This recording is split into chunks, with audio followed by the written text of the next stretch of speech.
and I call them my team, my angels, and they've been gracious enough to join us to talk about helping someone who might be experiencing dissociation and flashbacks, someone with trauma who just needs support and help, and understanding that flashbacks and being in that dissociative state is scary for the person who's experiencing it, but also scary for someone who might be wanting to support and intervene. We thought maybe we would just have a discussion about what this is like, what it's like as someone who is experiencing it and as someone who might be entering that space, maybe for the first time, or someone who's seasoned. These guys have all had first times, and they're all seasoned. and yeah, I'm their test of fire, so yay. But I trust them. I love them. They're straight from God. So we're going to talk about this and see if we can just help support someone else in getting into that space. Bruce Perry talks about, other people being the agents of change and healing, and I am a witness of that you need people need other people. We need to be in each other's stories to radiate love and worthiness and just acceptance and safety, of course, safety. And Bruce Perry also says that someone who is in therapy alone is likely not going to make much progress without a supportive team. And look at my team. This is a miracle. I understand this is unique. And so, I don't know, with that, I'm hoping, and we're all hoping that we can just empower others to do the same and have the hope that I have and the support. So, should we get started? Introductions. Okay. This is Zach Hall, and he is my former bishop and now in the state presidency friend. I just call him Zach. I'm really irreverent. That's correct, especially since his name isn't Zach. What? Oh, I'm just kidding. Zachary.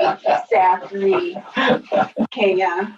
They give me crap, so they deserve whatever they get from me. And this is Jim Green, and he's now my spiritual leader, bishop. And I've known all of these guys for several years. And yeah. And then David and Leanne Hansen, and we met kind of volunteering and I don't know, like interest in serving, and then they kind of everyone kind of gets sucked into my world. I feel so bad, and I'm also so grateful. And then Jeff and Delise Benson, also a former bishop, and yeah, we can go into how I got to know their family, but it was all love and service and just really amazing humans. And then, oh my gosh, Jared Powell. And Jared is a friend about 3 years now. Yeah, when we worked together at the hospital, it's a psych ward. I was not a patient at that time. I was just prior. And Jared is our clinical director and just has a passion for helping people heal from complex trauma. So let's get into this. Okay, so we're talking about dissociation and flashbacks. So I thought maybe we should clarify what those are. On my end, what I'm experiencing when I'm dissociated, and for me, it's all a result of trauma. And usually, a lot of people will dissociate just every day. Like they'll drift off, and then all of a sudden they're, oh, I don't remember driving here. Or, it's not like an uncommon phenomenon, but when someone kind of perfects it and it becomes their second nature or their go-to, then it becomes an issue. It becomes something that it saves lives, and at the same time or later can kind of be problematic and interfere. So the thing that saves you can be the thing that is really hard later. And so dissociating is kind of like your mind drifts away, or you remove yourself. You're maybe able to not feel something, or physically or emotionally. How would you describe dissociation?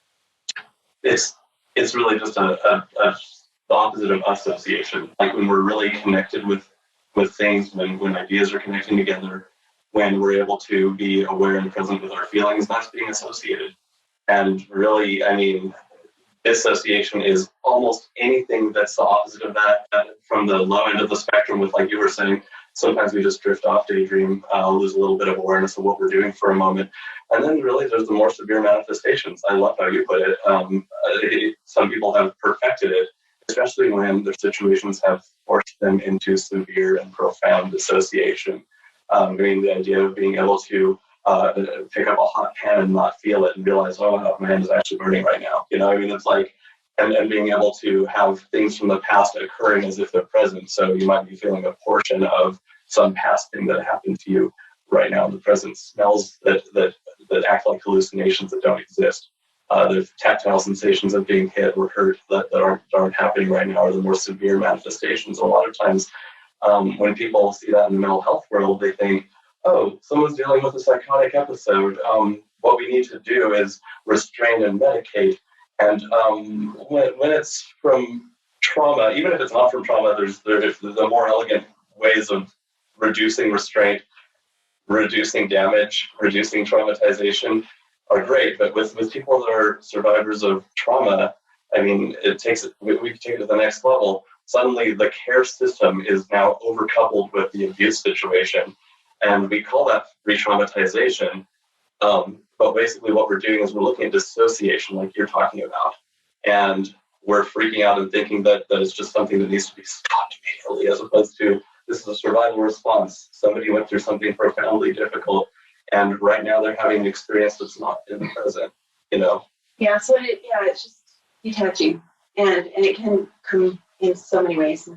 And we can talk about maybe how that has shown up. And then in flashbacks, just a quick overview of what I experienced in a flashback, and we'll talk about this, I'm sure, more. But in a flashback, all of a sudden, I'm feeling, I'm remembering, I'm thinking, I'm no longer here. Part of me is back there.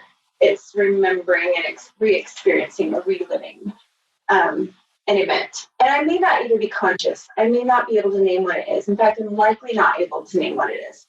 It's emotion and physical sensations that suddenly are outrunning my mind, and they're way ahead of me being able to determine what the heck is going on. Because I'm very rational. You know, I'm very sound and stable. It's because I should be able to handle this. It's not true, but I'm very highly emotional. But it's all of a sudden I'm overpowered and I can't stop it. I can't name it, and I'll try to see it, but it's over there and it's left me behind. But it's an act. I'm being acted upon. I'm not able to manage myself, and so that can show up just as emotion. You know, like all of a sudden I'm overwhelmed. I'm crying. I'm sad. I'm very depressed. Something is triggered. We'll talk about that a little more. And so it could just be emotion. It could be that my body just shuts down. I can't move. Sometimes my body reacts and it relives, and it's very violent, and it's called an abreaction or relive. So it can show in a number of ways. So those are the things we're talking about. And just to be clear, so if someone doesn't know what a flashback is or what dissociation is, that's what we're talking about. Okay, so I've kind of described my experience a little. Who wants to talk about maybe your first time going, what is it? I'll start because I was probably the first one in this group that experienced that. And it's just, you're at a loss. You don't know what to do. You know, what should I be saying? What should I be doing? Luckily the first time that happened, you're in the bishop's office, and I was able to go get Jeff, and he came and helped, and I saw what he did with his experience over the years with you, and so that helped for the following times. And experience is a good teacher, and so just going through that a few times and knowing how to respond, what to do, make sure you're safe, you're protected, you're not going to hurt yourself anymore. But that first time is just kind of like, okay, now what? Do I call 911? Yeah. What do I need to do? To help, because your first inclination is you want to help, but you want to help in the right way and not make it worse. And so just seeing Jeff do that and just, the way he talked to you, just said, Kim, hey, we're here, you're in this area, this is where we are. I'm with you, you're safe, you're in a safe spot, we're here for you. And just talking through that whole situation and letting you know, even though you don't respond to that, deep down, you can hear that, and that's processing, and I think helps you get through that more quickly to know that. And so just knowing that and having seen that, but that first time was like, okay, now what? I don't know what to do. I don't know what I should say. What's the right steps? And so having had somebody who's gone through that, and I don't know if anybody else here had somebody up there probably for the next time or the first time, that maybe for me, I had you. So it was like a little handoff. Yeah. And so once you have somebody there to kind of see how to get through that, then that's good. And I think knowing you, and then, like Delise talked about yesterday, being able to, at the right time, throw in humor, and things that and things that are specific to you and experiences, and being able to throw that in helps pull you back out. And so it's just knowing those little things, being able to talk. Everybody who knows you knows how sassy you are. That we can be sassy back to you, and that helps you. And I think it's like less about, okay, we're making a joke here, or we're doing that. It's we're bringing your mind into a rational place where it's not in a rational place. Right. Nobody ever understands my humor, so that doesn't work for me. Having our limitations, but it's a big deal, right? So when you guys come up, or when you're with me and I'm in a flashback, would anyone want to describe what you see, what you experience? I don't know what it looks like on the outside. I can imagine. Well, my first reaction with Dave, there to help These me. guys are all. So we all kind of helped each other. Yeah. You all need to sign disclaimers. I thought you were having a grand mal seizure. You were on the floor, hitting your head, arching your back, Holding your breath, Turning red. turning red or purple or blue or whatever. You pick the color depending on how long.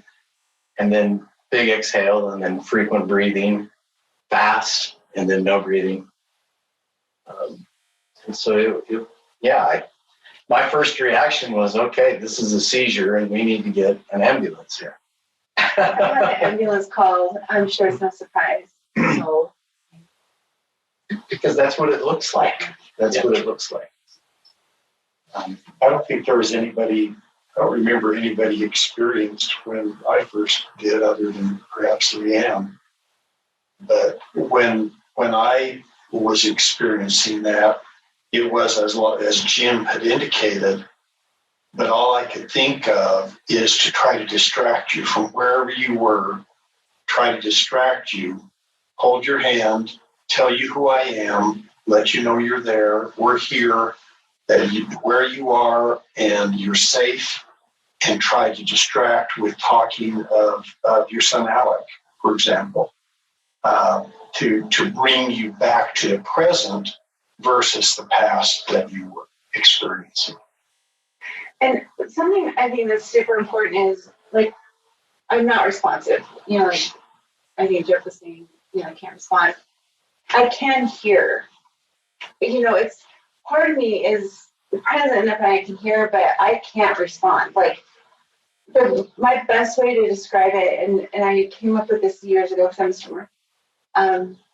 Anyway, it's just being underwater, and it's like you can see and hear what's going on, but it's muffled.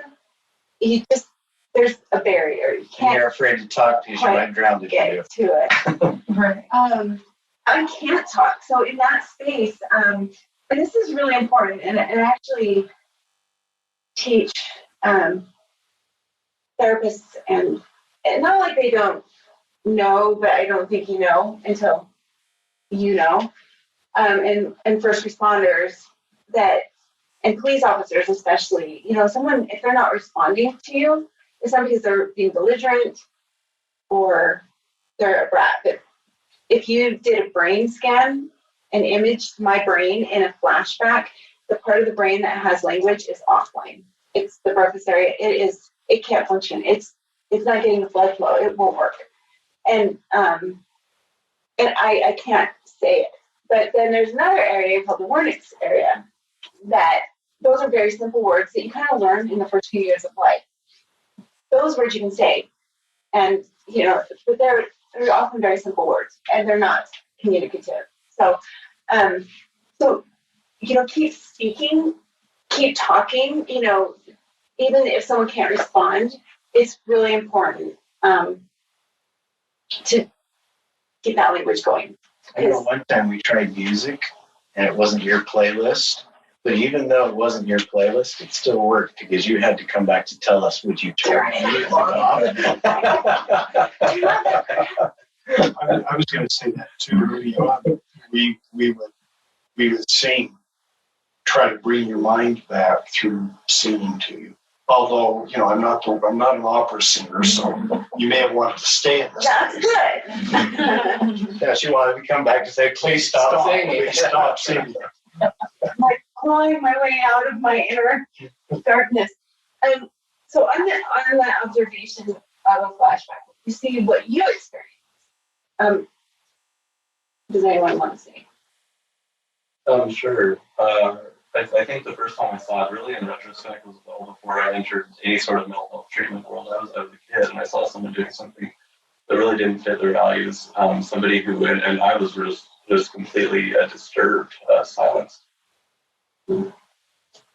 So you may remember this, but what really gave me meaning was when I was recounting to you a major bicycle accident that I had, where I was actually knocked unconscious and I did not remember what had happened to me.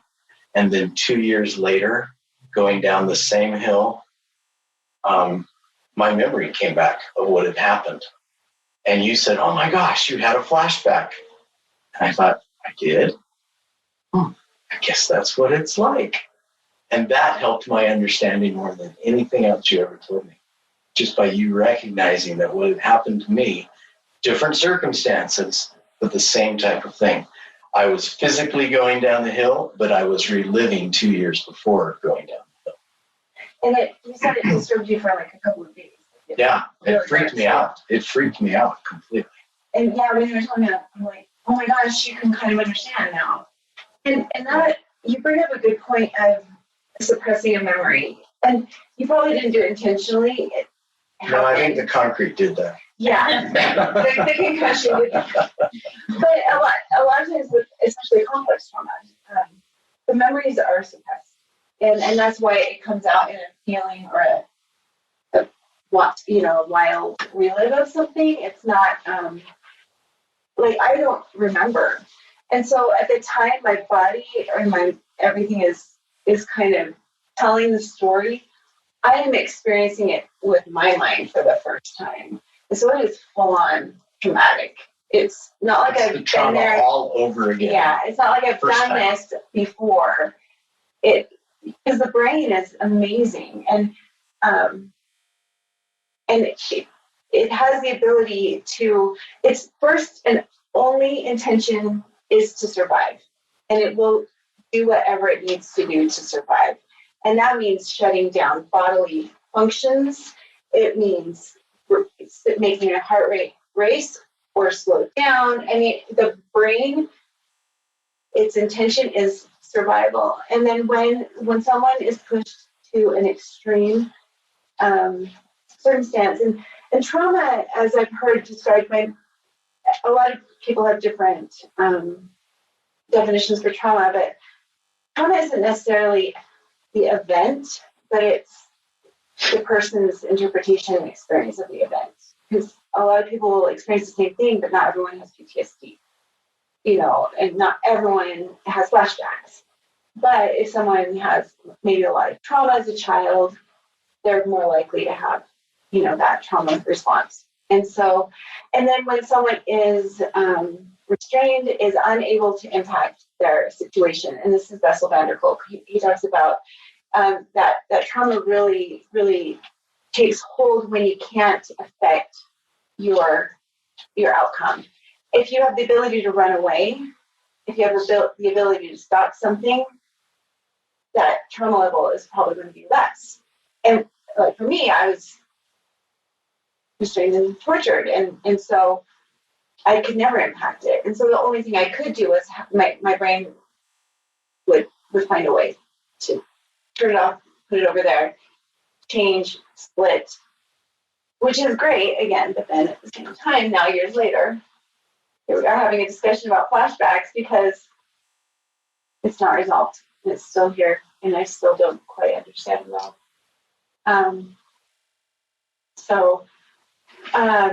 When I was first married, I remember my wife coming and having a conversation with me about some issue. I don't even remember the issue. You know?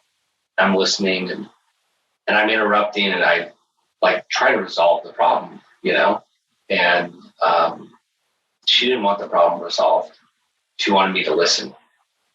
Sometimes I feel like when you're in a flashback or when you're experiencing this, when I first experienced it, I was like, how do we solve that? Let's get down. Let's try to figure out what's going on. Let's get past this. Let's fix the problem. Let's fix what's broken.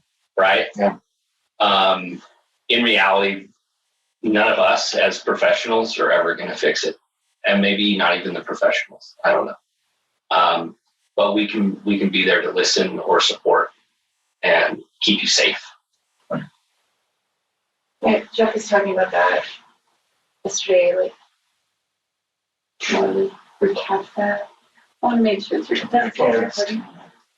Band-Aid stuff. Yeah, a lot of times, you know, when you're dealing with someone that has a brain injury, you know, you can't fix it. You know, like we were talking about yesterday, you break your foot, you put on a cast or a boot.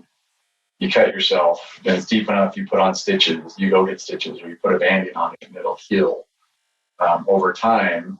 And those injuries heal, but brain injuries are different and they can't heal, but there's, you know, we can't really see what's going on with the brain, why it's not. In a lot of cases, it just doesn't heal. And there's other things going on there that even professionals don't understand, you know, otherwise they'd have more answers for that. And so our first reaction is to want to fix the problem, and let's get through this, dig into it, let's do the hard work and get it done and make it all better. You can't do that with this type of thing. It's something that you've got to just listen and be there and support. I'll be honest, I want someone to fix it. Like, I'm still like, why can't it just be fixed? You know, it feels like there should be a fix. Brain cast. But on the flip side of this, I've been involved in your life for maybe like 5 to 6 years, maybe. And I've seen improvement over those 5 and 6 years. Okay. It's just, No question. it's just slow. It's just not overnight. It's just going to take time. And it's not a steady line either. That's true. Which is typical, I would say. Well, sure, yeah, it takes time, and it isn't like a broken leg, you know. It's multifaceted, it's multi-layered. It's like if you take a Rubik's Cube and like have like a multi-tiered Rubik's Cube that actually moves the whole time you're trying to work with it. That's more like what the nervous system does. Nervous systems, they're designed to heal themselves, but you have to actually adjust the speed and adjust the connection so that it's not getting in the way of itself. With the complex, multifaceted, multi-layered Rubik's Cube, the way it works with actually working with the brain, and truly most professionals do not, I want to emphasize, do not understand this. You're right, they don't usually understand this. It's almost like being able to be calm and present and feel with the Rubik's Cube thing, and then just start like touching a little bit here and there and letting it start to move, it start to resolve itself. And as soon as it starts quivering and shaking, so just like do something to slow part of it down and then move it a little bit again and then watch it start to solve itself again. And what will happen is it would be like if the Rubik's Cube was then feeling with you and you have surges of energy in your body the whole time. And most professionals are not trained to manage that massive bucking, moving surge that's happening in their bodies, and don't know how to feel with the person that they're working with, nor to respect the fact that they are in the process of healing themselves. That every time they're anxious, that every time they start to smell something that's not present, it is a nervous system absolutely working to fix itself, and on its way to fixing itself, and something is thwarting the process. There's conflicting imperatives on the inside, systems co-activating and getting in each other's way. And so what do? Absolutely what these folks are talking about. Be with, love, listen. And we were talking the other day about, and I think it was you who brought up, it's like one of the first things you brought up was like, I might have to put a coat under her head so that she doesn't hurt her head while she's feeling, while she's experiencing something. I might want to reach out and see if she's okay with my hand holding, whether she pulls back or says, yeah, I'll hold my hand. I might need to once I see her arousal come down enough that she's ready for some humor, being able to feel that intuitive, like, we're gonna laugh together. We're gonna laugh together. I mean, how beautiful and how wonderful is that? I wish every trauma survivor that I worked with had that. I know I'm so blessed. And I just, you guys are all a miracle. And you know that. Have any of you guys experienced like the conflicting, which is like, I don't know, maybe you're upset or you've gotten, frustrated or. Well, I appreciate what Jared said because I firmly believe that the body has power to heal itself and the brain does. It just needs the time and whatever. We don't understand that. I think there's quantum physics involved in it and lots of energy. But I firmly believe that she has the power to heal. And helping her and all of us discover that power is what we're here about.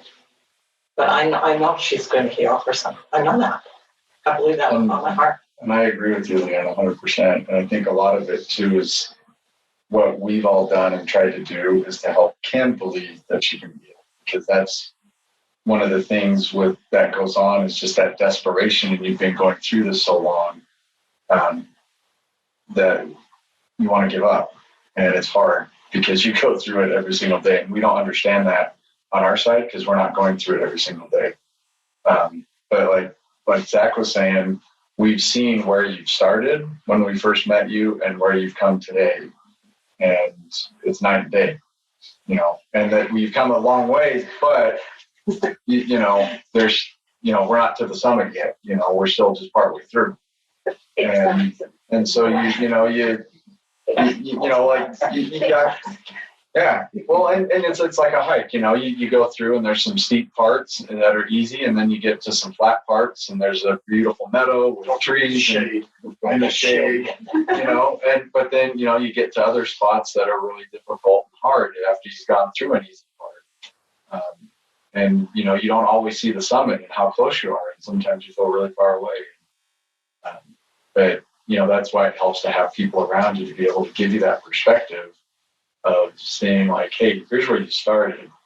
You're here. We want to get up here, but what? You made it to this part at this point, and you are doing it. So keep doing it. And it's hard. And I think that's important in all of your language. You've been talking about how Kim has done it. We haven't fixed it. We haven't been, anything but support. You have opened your heart up to us to let us know who you are beyond trauma. You're an artist. We know your children. Your children are all beautiful, wonderful people. We know so much about you that we believe in you, and we believe in your ability to work through those moments that you have, but also the long, trail ahead, so to speak, to keep up with that idea.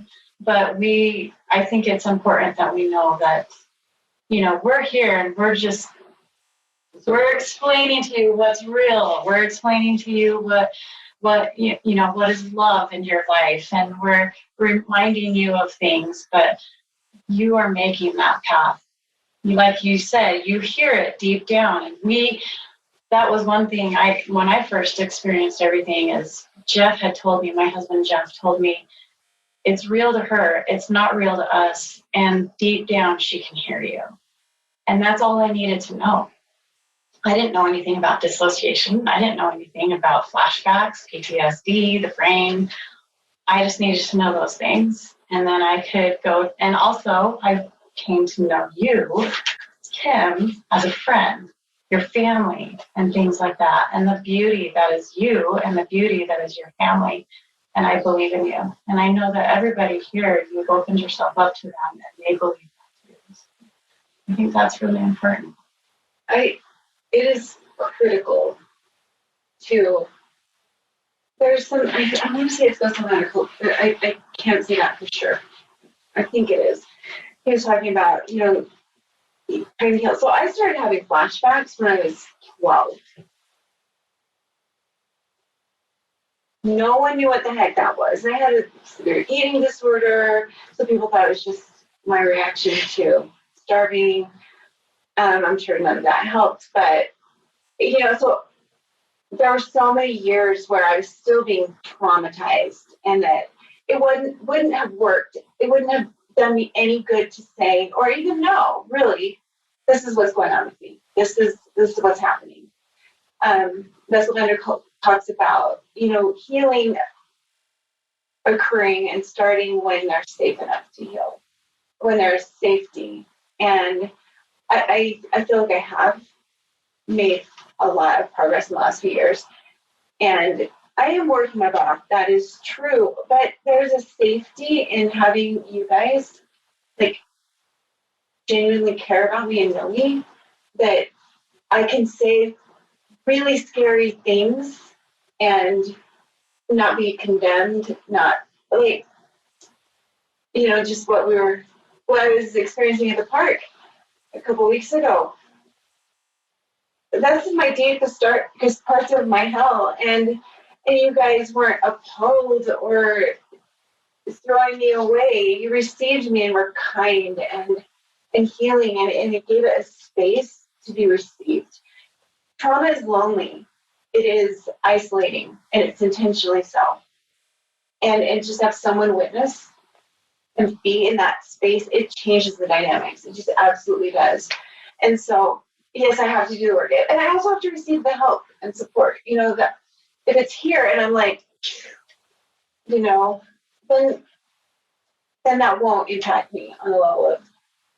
And so I think sometimes, when I reach out, I know no one's going to fix this. But sometimes just having someone hear me and know, and Zach gets it.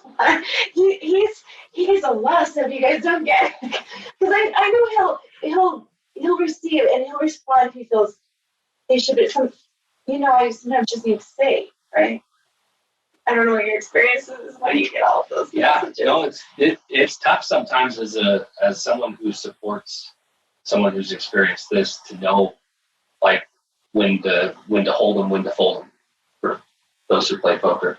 But it's we all do. Just the Kenny Rogers song. No, when do you intervene? When do you get, because you'll get a lot of messages from whoever you're helping or supporting, and you also have a life that you need to pay attention to, or else you'll lose that part of the life. And so you have to be aware. And sometimes it means, just for me, I get SOS messages from Kim. I'll call her and I'll just say, let's talk through this for 5 minutes and see how you're doing. And that way I can kind of judge, where is Kim at? Is she at a place where I need to call in the troops and we make some phone calls and try to get together and go meet with her? Or does she just need to talk through some things for a minute? And I would say, 9 out of 10 times, we can probably talk through it. Yeah. And it's okay. It's incredible to be in that deep pit of hell. And then, my brain starts catastrophizing it, probably. Not intentionally, but it's bad. It's overwhelming. It's sad. It is horrific. And all I have is my own self.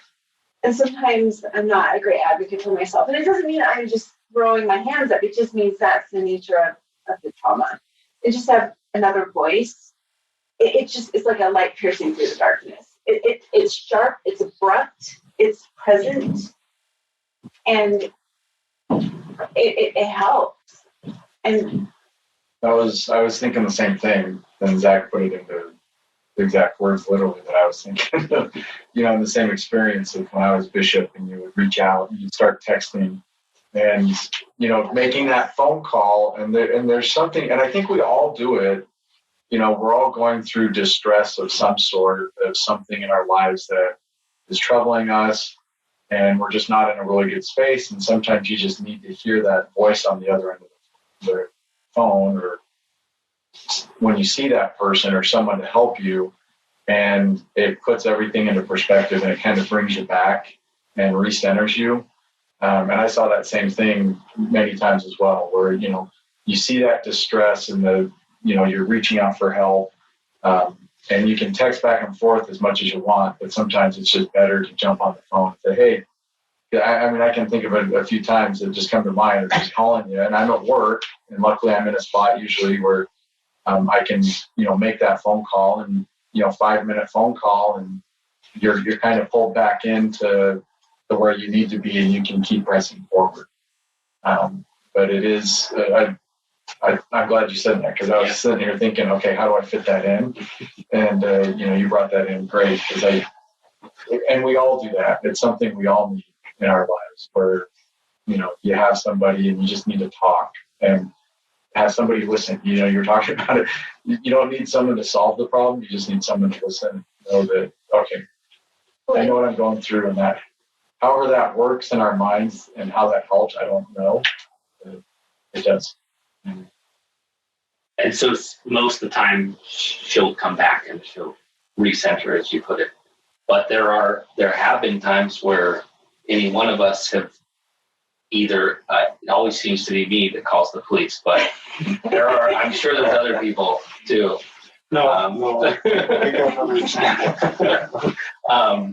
Either we're worried about Kim's life or what she's going to do, or one of us can't be there. Like we can't leave wherever we're at. We're 30 minutes away.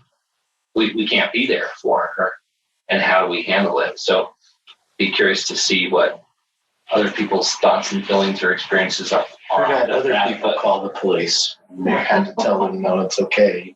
But we've not been the ones that called. You've had that pleasure. So. I think I've done it twice or once or twice. Yeah. Well, there's also. Chris did it last time. So I can blame Chris that last time.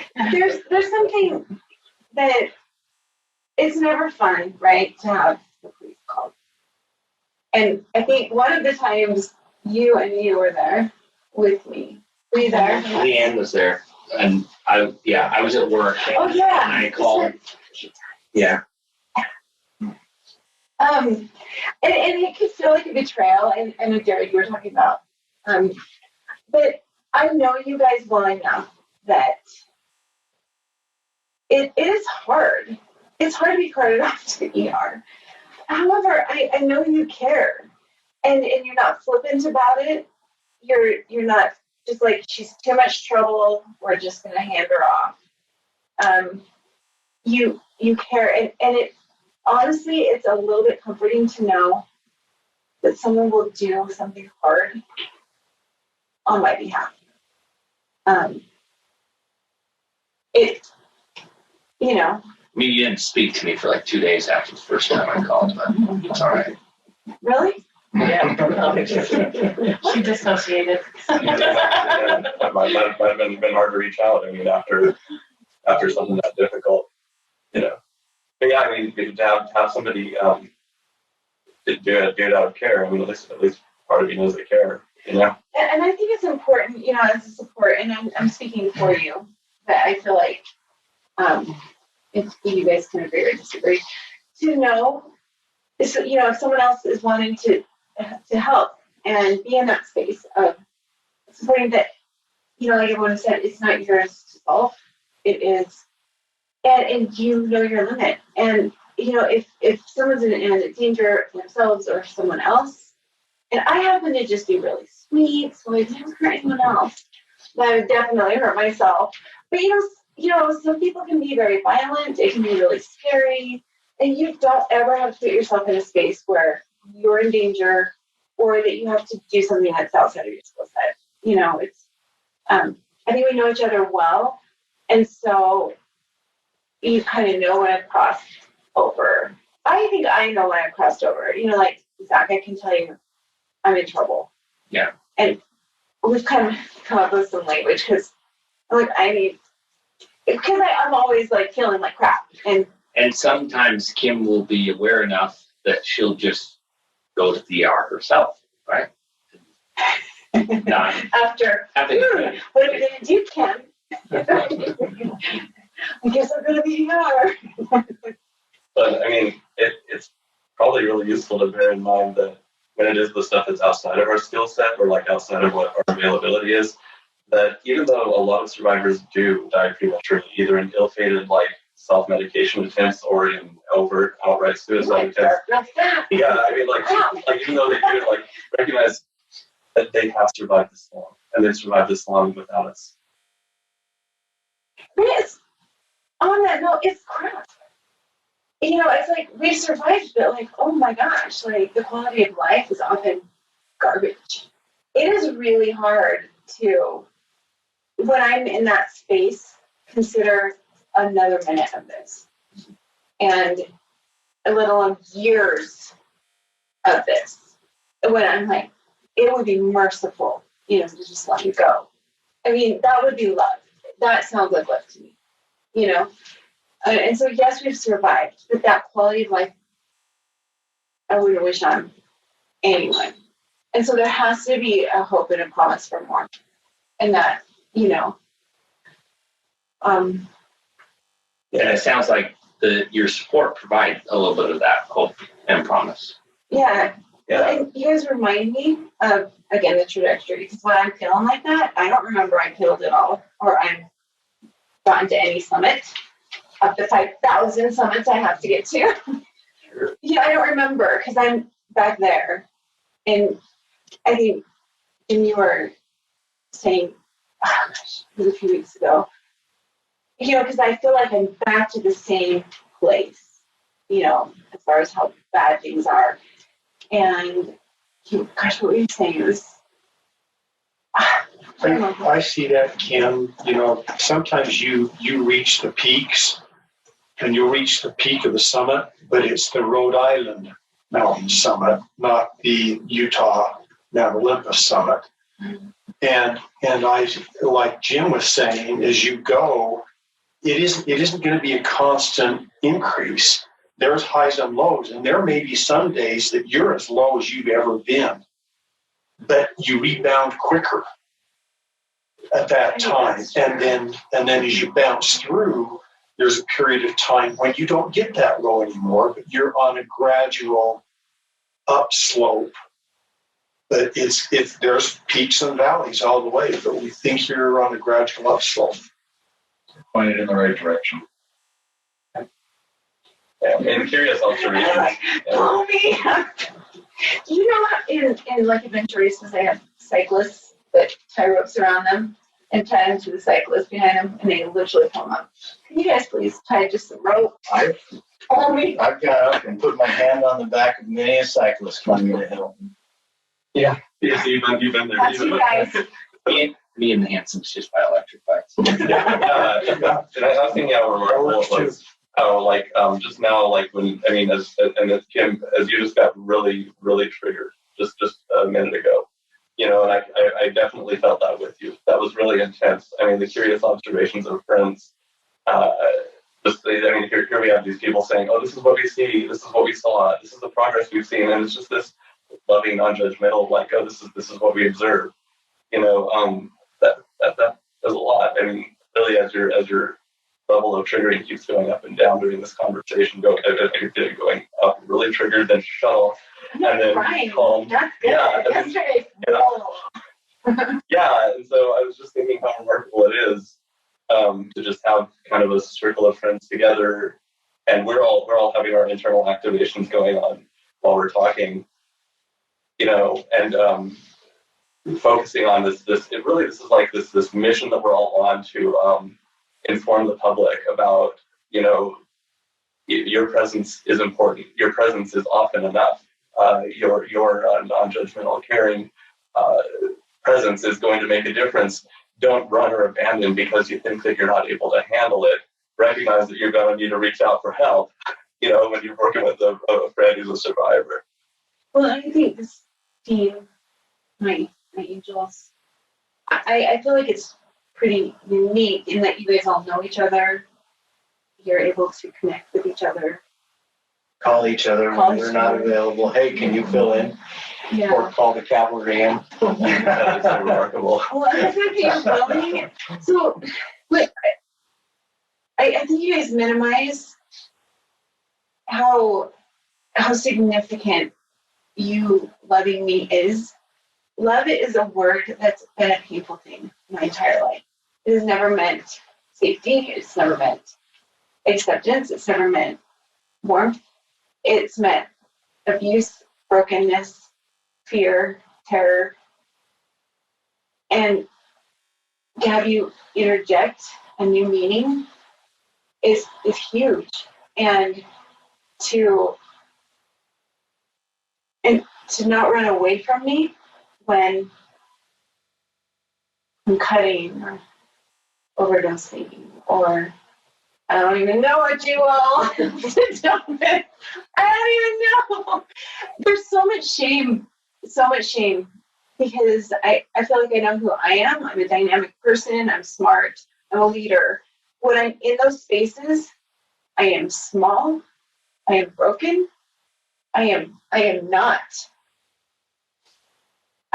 the leader. I've been diminished to the worst part of myself. And I don't mean worse as far as character, I just my experiences. And they're now overrunning my presence. I know what you're saying, but don't let them define you because you're the first part of what you just said. You're the leader. You're the strong. But I'm just saying, like, when I'm there, I'm not feeling that. I'm not able to be present in that space. That's why it's important for us to know all of you. Yeah.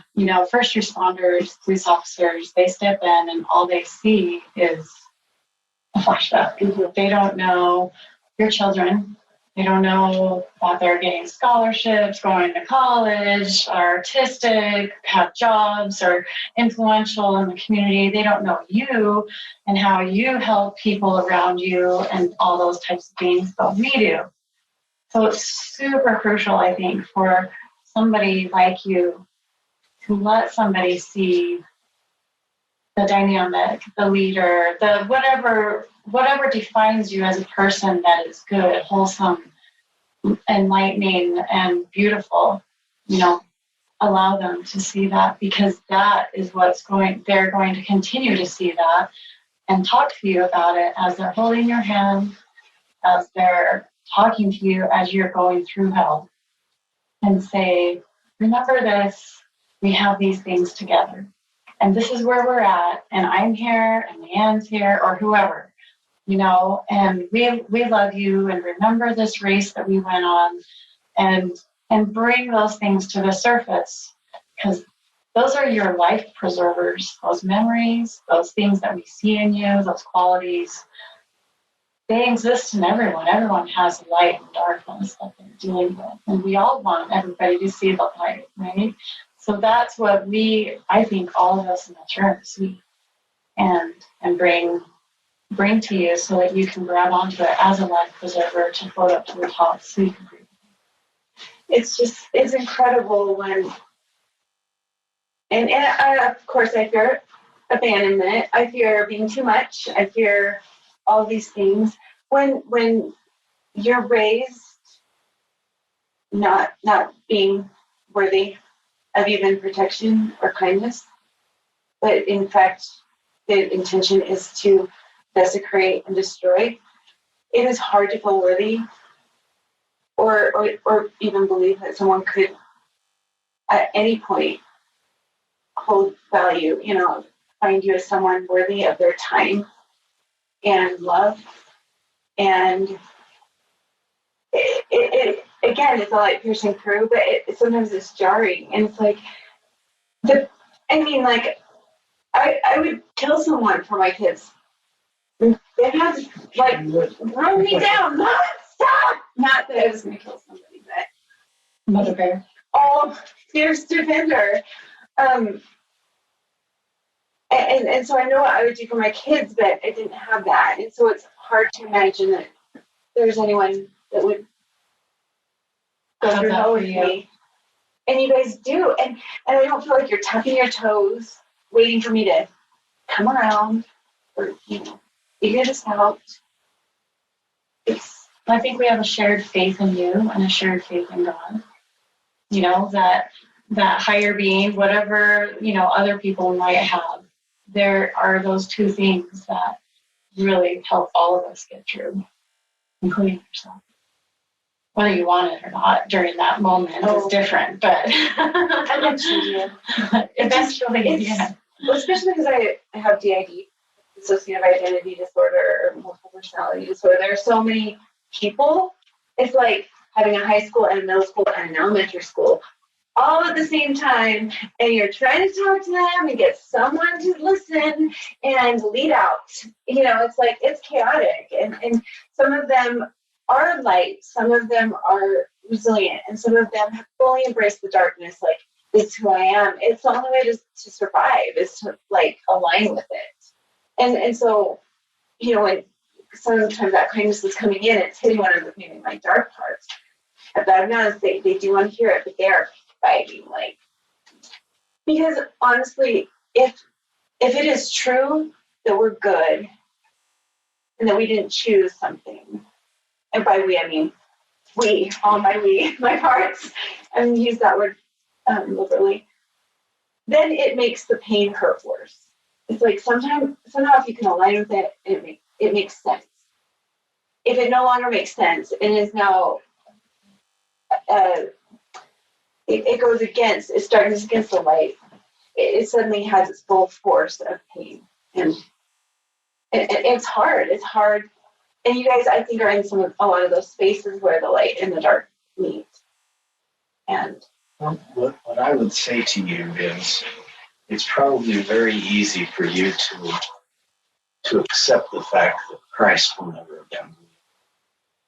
Okay, that there's sometimes there's no mountain too high, no valley too low. You know all the sayings, and we as followers of Christ are just trying to be like Him, and that means being there for Him.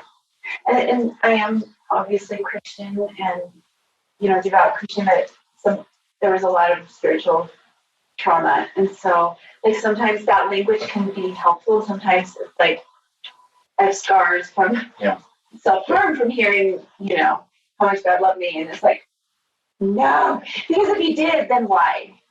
It's like, I read that Bible. I see what He can do and where, but it's just They were impersonating. Yeah, well, it's all. Yeah, what looks like strength to somebody who sees no way out? What looks like strength is going to be the perpetrator, and having worked with folks that have been forced to do things to other people. I mean, it's like it's okay. Here we go. Yeah, let's recognize we can appreciate the dark parts because they're part of the whole survival system. We can appreciate the parts that eventually, with enough love and care, with enough appreciation of what they were there for and the purpose for which they arose within you, they often will choose to be found and to stay back. Because they're not being pushed against. They're not being cold stopped to doing what their survival imperative is to do. And I think the discussion about all of this, for someone who's helping, is to maybe know that it's not just one. It's not one thing. There are multiple factors. There are multiple. I wrote down just in a note, like when I'm in a flashback, I have all of this history, not just the event, but then the years surrounding it. And so your introduction into that, you're standing with the ghosts of so many people and experiences. But it is important and it's impactful and it changes and saves my life. But it's not just, Leanne there. It's like you're in the middle of all of this, and I'm like trying to hear and believe. Sometimes I'm like, no, go away, expecting you will. But ultimately, I'm trying to hear you and believe. And it's like you're in this mess, this cacophony of noise, pain, beliefs, parts. And it is messy and it takes time. It does, but even the darkest parts of myself, and I'm hoping survivors will hear this. They did what they had to do to survive. Their intention was so noble, and by that, it just makes them not dark. It makes them good by the fact that they did what they needed to do, and it's just incredible. So I was in the ER for not the 5 million times I've been in the ER, 5,000 summits, 5 million ER visits. And I had a flashback on the table. And I came out, so I was held there by the paramedics. This was years ago. And the nurse there, she said, if we're done with the theatrics, we can get on with the exam. And I was like, what? I was going to have none of that. I didn't take myself there. But I didn't get that from you guys. That's what's so incredible is that you've been with me for 6 years now. And that it would be easy to get going, oh my gosh, seriously, it's about time. And maybe you do sometimes since I go, but I don't feel that. I just feel love and compassion and companionship and friendship. I don't feel like I'm pitied. I feel like I'm cared about, but it's different than pity. I think that was why it was so important for me to understand when Jeff told me, he's like, just so you know, like what she's going through, it's real to her. Whether, there's no reality here, right, that you're experiencing that's causing that, but it is 100% real to you. And that's not theatrics. That's something that takes, I think, a listening spirit. It's more than listening with your ears. It's listening with your soul. Yeah. I have a book over there called Holy Listening. And it's about holding space, about being.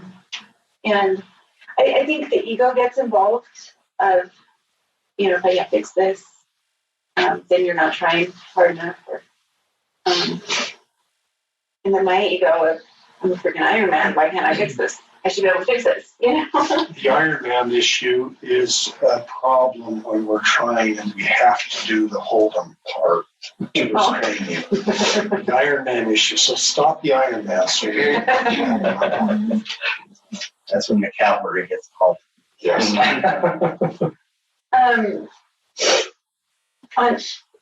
So my cat wants it. I'm not letting her in. Thank you. 3 of you are fairly allergic, I think.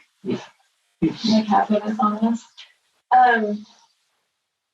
Yeah, and since we're gearing this toward support, help, you guys have, I feel like this conversation is really good because it's not one thing, it's not you this. You listen with your soul. You use friendship and kindness and very Zach, like his meetings he'll send me. And I'm like, did you not hear me? I feel like I'm going to die. And he'll send me something. I'm like, the 3 I should come up with like a survivor list of me. I should. I like it. Awesome. Yeah, I like it. Letter in. and I'll be like, I need to cut. And he'll send me a. And I'm like, no, it's inevitable. It's like. That's the humor, I think, that is appropriate, and is helpful. Kim, there's something I think that the survivors need to understand too. They need to let people in. If you had not let us in, we would not be here to help you. So I think that's important. It's an important step that you took when you let us in. My first interaction with you was in the lobby of the church. On the ground? You were just crouched down and you asked if I had a car, and I took you home, even though it was 3 houses away. Okay, I drove you home. I remember those days. That was the first encounter. But it wasn't very long after that the encounters that we had, that you trusted me. You told me that you had opened up and that you let me in. Mm-hmm. And so for a survivor, I can't help you if you don't let me in. Now understand, you have to pick very carefully who that is. Yeah. But you can't build a support group unless the victim will let the supporters on the playing field. And it goes back to what Sister Benson was saying about that. Like, if a survivor is just asking, taking every moment, then the inclination is going to be, I just need to cut this person off. But if that same survivor is helping with the service project during the week, getting to know the family, being involved in the community when they do have good times, when they're not, because you're not always in a crisis, you know? And it's not a monopoly. Yeah. Either. Yeah. It's shared. I mean, you know, we're there for you. We know they're there for you. We know there's a variety of people, because a monopoly could be a that's why on the same you invited me over for dinner twice when Leanne was out of town. So. Right. Yeah. She has done stuff for us as well. Absolutely. I mean, I think that's an important piece. Yeah. The service. Being involved with people, like, you know, and to your point, I mean, I had at least twice this last week sitting across from a complex trauma survivor. You know, I've really felt moved to say, you know, I know that when I do something that connects with you or something that's kind to you, I'm going to be triggering parts of you that are living in a time when they could not trust people. They don't see this world that we're sitting in right now. So we're about to connect pretty deeply right now. And those parts are going to come awake. And I just want to acknowledge them and let them know that they don't need to go away. I appreciate those parts of you. And that's part of what allows them to actually connect deeply without simply feeling raw and afraid and overly vulnerable after having, you know, risen through activation, release, and calming. You know, it's like they because then those parts of them is like, oh yeah, we didn't have to go away. We can come in and defend. And then that's how they start growing up. That's how they start getting present. Well, so through the years, I've had people come and go, for sure. And some people I don't think chose, I don't know if you actually chose. They chose to stay. But, I will say this, everyone here has a choice, because nobody, even in some of the responsibilities we've had in our church callings, would be asked to do what these people have done. No. So every single one of them have chosen to stick with you and to be by your side. And that, you have no idea the healing element of that, because I know it's something, you want something an assignment, or you have to. In the back of your mind, it's like, well, you have to. I think even with my kids, like sometimes my kids are like, well, you have to because you're my mom. Like, oh, let me just tell you that hopefully moms and dads will do things because they have to, because it's right. It's good because we love you. But I know a lot of parents that don't. You know, they don't. But I mean, and you know, being vulnerable and letting people in is terrifying. And I've been hurt. And I've had people say, well, what am I supposed to do with her? What have you ever had to do with me? Like, you've known me for 20 years. Like, suddenly, like, I'm a Relief Society president or something. Well, what am I supposed to do with her? Like, oh my gosh, you know, that does not reinforce the worthiness thing. But, you know, and that was prior, like a week before going into St. Mark's, where, you know, everything's so nuts. But it's so, for the survivor, it may fail sometimes, but we can't heal without other people. We just can't. And sometimes I'm just so mad at God for putting me in a spot where I am on the ground and I meet someone and someone rushes over and like Alex, puts his hands right on me and, kindly starts praying and just being present. And some people that walk away and they're scared and they call 911. And, I think it's a capacity thing, or maybe it is a God thing, just being in someone's soul. And no one has to, and that I do recognize. No one has to do this. And then I so desperately need it. And so it's terrifying to be in that space. Being a disciple of Jesus Christ has no time. No limit. Yeah, I may only be a bishop for 4 or 5 years. If you're lucky. If I'm lucky. but being that disciple, being that person who accepts you as you are, doesn't judge, I'm here for the long haul. Whatever it takes. And I think with you guys, I've learned to maybe, I don't know what Zach is shooting here, just the imprint of the deepest, darkest, you get that, because I know. And then, I don't know, I've kind of learned to spread it out a little, which I think has helped, just on my end. But it's hard because some people aren't as pleasant. And they're harder to be around. Well, I think it's important also for people who are trying to help. Like, I've had this conversation with you where I was like, I don't know what I'm doing, but I'm holding your hand and I'm here and that's all I can do. And you're like, and I'm like, I don't understand anything that you're going through. I don't even know the science about it or anything. I mean, I'm learning. Yeah, we're dummies. But like, I didn't have any skills. My only skill set was to be there. And I told that to you, and you're like, that's all I need, and you're like, and all I need is your voice, or all I need is, you're holding my hand saying, not going anywhere, and that you're here for me, and, that you can reach out to me.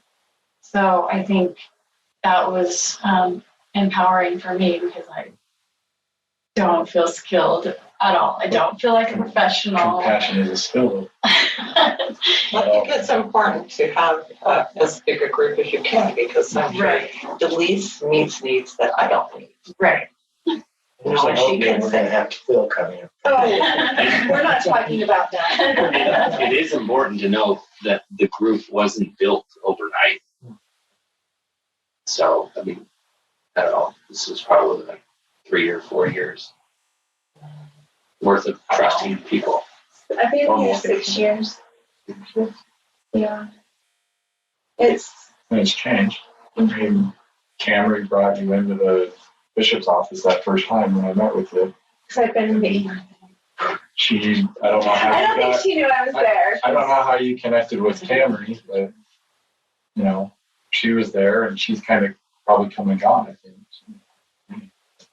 Probably takes a whole different set of people. Like what Ian was saying, like there's people that will come and go. And I think that people If you guys go, I'm gonna do something. Just on the record, it's recorded. I know that it's so hard because of that abandonment, right? That feeling of, but you know what, like almost all of my, my dear friends that I've had have all moved away as Joe. Like I create all these really close friendships and then they move away, and we all experience that to some degree, and there is a grieving process for that and stuff, but we have to allow them to be that beautiful part of our life while they're there. And so I think that there's that as well. I mean, there are people who will be there longer.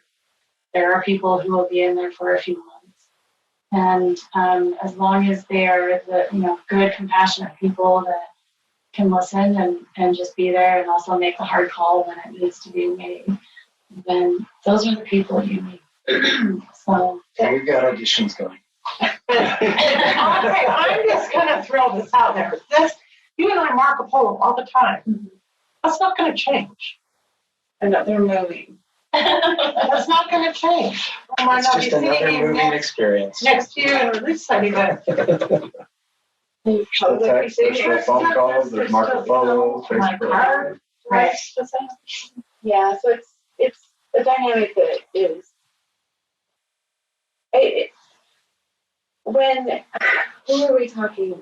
I don't know if I was talking to you guys or what, but again, the difference of my healing over the last few years, the last 30 years, really, or maybe, and the biggest difference really is you guys. And it doesn't mean that I'm not maybe positioned for it and, had some life changes that have done some things good and bad to me, but just having people that say, I love you, you matter, you're worth it, and that are willing to go sit in the dark, that it just, even like with my spiritual abuse, just, I think both of you guys have said, I don't know why you go to church. If it were me, I wouldn't go to church. and just having that from a religious leader, instead of saying, have you prayed? Have you read your scriptures? It's like, yes, all the time. I don't think anyone's as compulsive about all those things as I am. There's never anything but Jesus on my music or anywhere in my life. But instead of saying, have you done these things? Because maybe if you did, you'd heal. It's like, I don't even know why you. If it were me, I wouldn't come. It's just having that validation of this is hard. And good job, Kim. Can I just clarify something for the record? So it doesn't go down. I would never say I wouldn't come. I said I was surprised that you have continued. And it's a testament to your faith and to your dedication that you are, perseverance that you are still here. Because I don't know if I would have. But I was paraphrasing and generalizing, so I'm not quoting, especially because I can't. But I think just to see who I am and where I am and seeing strength in the middle of what others would perceive as weak is it's been a game changer. And you're absolutely right. I come up with all of my own solutions. I do. That is made so much easier with the light illuminating and allowing that, to come up. It helps it. I'm not just struggling and fumbling in the dark by myself. I'm immersed in kindness and love that reinforces good. And Jeff, one of the things that you said, maybe the first year, you'd say, that I was full of light, and I was like, oh, if you only knew me. It's like, you would not say that. And I just remember you saying, well, I'm going to say it until you believe me. I'm like, good luck. I mean, I wasn't like feeling all challenging. Doesn't sound like you at all. Maybe it was like, we'll see who holds out longest. But the fact that you said that, felt that, I believed you. I thought you were like blinded by goodness in yourself, that there was no goodness in me. I fully believed that.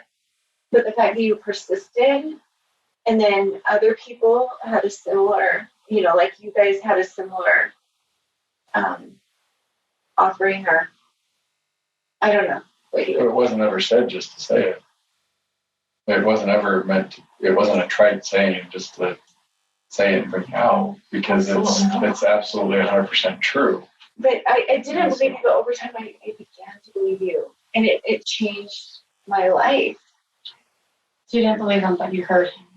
And you kind of just put it in your pocket. Oh, no, I was like, really, if you only knew me like you don't know me. It was a glove thrown down. But the thing is, I would be in a different spot if I didn't have that truth piercing through my beliefs, my experiences. And so the role and the offering of the support of someone who loves is saying, Kim, you're full of light. You're not going to find that in any therapy book. You're probably not going to find that anywhere. But that impacted me so profoundly, because if I'm in fact full of light, then that means I'm not dark. I'm not these things that I was told or made to believe I was. So it starts dismantling the whole foundation over time. And then when it's reinforced by other people who love me, it gains momentum. And of course I have to believe it. I have to act on it. But it took me a long time. I didn't believe it. And I really believed I was straight out of hell. I was the darkest soul alive. And that I would hurt you guys just by association. And I don't mean physically, just I would hurt your souls if you carried on. Obviously. Yeah, it speaks to really the value of the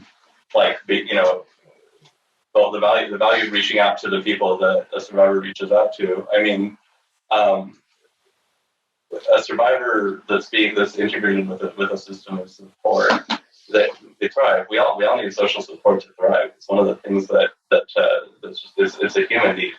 It's in our nature. It's woven into us. And with a survivor, in that regard, it's not different. When it comes to the value of a survivor in a well-integrated social system, what we're looking at is somebody who gives a really massive energetic contribution, both in challenging people's own capacities to wake up to the needs of others and to care, and also when it comes to helping them feel deeply alive, deeply awake to themselves. I was just thinking how, what's the value of a survivor who chooses to stay living? What do? They continue to hurt, they continue to fall, but they also continue to do things that other people can't do and won't think of doing. The things that you've woken me up to, for example, it's been really, really valuable to sort of recognize that when it comes to what a thing a person can contribute, when they have lived experience, they can ask questions that we would never think to ask. They can notice things they wouldn't think to nobody would think to notice. I mean, honestly, it took somebody else who was dissociative to be able to look at another dissociated person saying, "Did you see that?" That they were just shifting between personalities right there, and I wouldn't have thought to be able to be sensitive to that without somebody pointing it out to me. And so what's the value of a well-integrated survivor who's continuing to live and thrive despite the fact that they will spend half or more of their time in hell? Well, they emanate something really valuable. And to your point about being full of light, yeah, I mean, it's the human spirit being full of light. There's forces well beyond my knowledge. I do nervous systems, that's my job. But there's forces well beyond what happens inside a person that can be observed or partly observed. And honestly, a survivor who chooses to live and chooses to connect when possible, when able, that's part of the value, is it helps acquaint us with whatever that bigger force is. I think it's just so important to know. Like a long time ago, I've always tried to be in service, and I create my own callings. I've never actually needed a calling. I do my own thing, big stuff. But I felt God calling me to serve in a specific way, and I was like, "Are you sure I'm the best you got?" In fact, we had that conversation with the healing center. I'm like, the best you've got. I'm like, your only option. I'm telling you. But at this time, I was I felt much more broken. And I saw this image of kind of the human chain, when they rescue people from the river, how they hook on and someone goes in, and just all of humanity was basically linked together, and then Christ was at the on the shore. So we were all connected, and I looked up, and there was someone I was connected to that was giving me something I needed. And then I looked down, and I was the strength for someone down here. And it was just such a profound moment for me to know that at any given moment we have need, and we also can give. And that's in all cases. And sometimes it's big, sometimes it's not big. However, again, the ways you guys serve, someone may not think it's so big, but it's literally saving my life. And in doing so, I can be in this space of, we're doing this, to hopefully empower other people to support and love and help, hopefully not just save lives, but empower and help heal. And, I can serve out a capacity that I wouldn't be able to without you guys. So, it's so broad. It expands out beyond our ability to comprehend. Amen. Hey, did we cover everything we were thinking about covering? Good enough? I think so. Yeah, this won't be the last recording, and there's going to be other stuff that can be contributed. And so hopefully, again, if you've made it this far, guys, good job. It's not big, groundbreaking interventions. It isn't. It's love. It really is love, authentic love, and especially if you are a trauma survivor, you're very good at picking up authenticity. You know when it's not there, and just, I don't know. This has done more for me than anything in my life to help me stay and heal. And again, it's not linear. Sometimes we need 911 and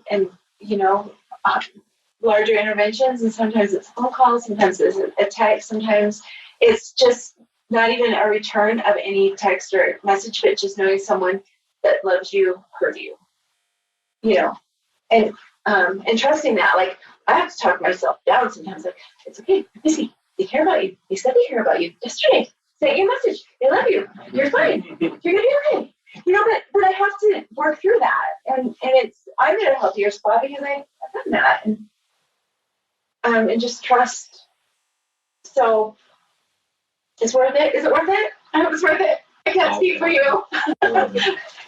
It's worth it for me. I'm so grateful. That's what matters. But anyway, you guys, don't be afraid to get in there. Don't be afraid to have questions. Don't think you have to solve it. Don't think because you don't have an answer that you're not doing the right thing. Holding space and loving is life-sustaining and giving. And just be bold. Like, we need you. We just do. Again, Bruce Perry, people are the agents of change, and the best therapy is human love. And I just agree with that with all my heart and soul. So go forth, do good. Thank you. Thank you guys so much. I love you so much.